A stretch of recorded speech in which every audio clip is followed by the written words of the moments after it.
কবরে 3টি নাকি 4টি প্রশ্ন করা হবে? কেউ বলে 3টা, কেউ বলে 4টা।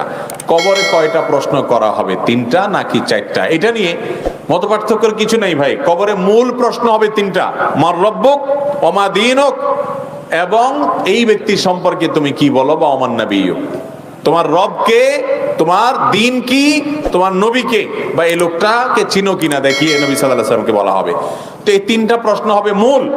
এই প্রশ্নগুলোর উত্তর দেওয়ার পর কোন কোন হাদিসে আসছে আবার জিজ্ঞাসা করা হবে যে মা আলামাকা আও মা আদরাকা, তুমি কিভাবে জানলা, তোমাকে কে বলেছে? তখন সে বলবে কারাতু কিতাব আল্লাহ, আমি আল্লাহর কিতাব পড়েছি, সেখানে পেয়েছি। অর্থাৎ জেনে শুনে বুঝে মুসলমান হয়েছে।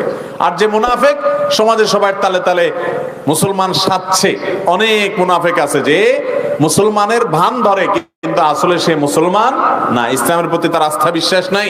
অনেক শিক্ষিত নামের এরকম মুনাফিক আমাদের সমাজে আছে। এরা যেহেতু দুনিয়াতে সবাই তালে তালে বলছে, ওখানেও তালে তালে বলবে, তখন তারা আটকে যাবে।